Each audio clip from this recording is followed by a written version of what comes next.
नाशिकच्या college road परिसरात देखील एक मोठं झाड कोसळलंय। झाड हॉटेलवर कोसळल्यानं हॉटेलचं नुकसान झालंय। कॉलेज रोडकडे जाणारा एक मार्ग त्यामुळे वाहतुकीसाठी बंद करण्यात आला। या घटनेनंतर परिसरात नागरिकांनी गर्दी केली तर वाहतुकीवर देखील याचा परिणाम दिसला। उपमहापौर विलास शिंदे स्वतः घटनास्थळी पोहोचले। झाड हटवण्याचं काम सध्या युद्धपातळीवर सुरू आहे। नाशिक शहरामध्ये मध्यरात्रीपासूनच संततधार पाऊस सुरू आहे आणि या पावसाचा परिणाम म्हणजे जे धोकेदायक वृक्ष आहेत ते आता उन्मळून पडायला सुरुवात झालेली आहेत। नाशिकच्या कॉलेज रोड परिसरामध्ये या ठिकाणी सकाळच्या वेळेला एका हॉटेलच्या बाजूला असलेलं जे गुलमोहराचं झाड होतं ते संततधार पावसामुळे उन्मळून पडलेलं आहे आणि त्याच्या बाजूला असलेला जे जनरेटर आहे त्याच्या एकूणच या सगळ्या ब्रॅकेटचं देखील नुकसान झालेलं आहे आणि स्वतः या सगळ्या पार्श्वभूमीवर नाशिक शहराचे उपमहापौर विलास शिंदे हे ऑनफिल्ड आहे।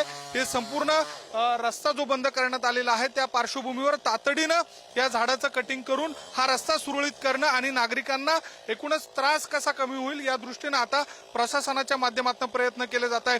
स्वतः महापौर आहेत त्यांच्याशी बोलूयात।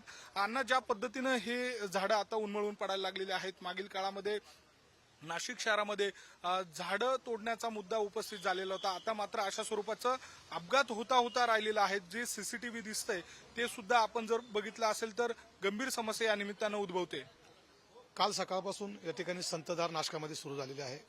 पावसाचं आगमन झालेलं आहे, त्याच्यामुळे बळीराजा असेल नाशिकरा सुकावले आहेत। परंतु दुसरीकडे आपण जर बघितलं तर मोठमोठे जे काही जुने जीर्ण झालेले वृक्ष आहेत ते ऑटोमॅटिक कोसळत आहेत। आज सकाळपासून 3 घटना या परिसरात झालेल्या आहेत। नागरिकांचे फोन आले।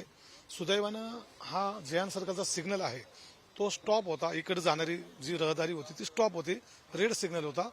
30 सेकंदाच्या त्या सगळ्या वेळेमध्ये हे झाड कोसळलेलं आहे।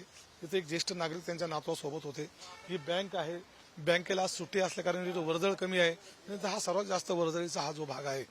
परंतु ह्या संततधार पावसामुळे हे जीर्ण झालेले वृक्ष कोसळत आहेत।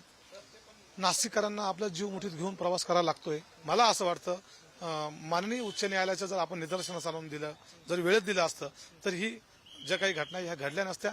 आणि आज ज्या घडताय रोज झाडं पडणारच आहे, पाऊस सुरू आहे, निसर्ग आहे, त्याला कोणी थांबवू शकत नाही।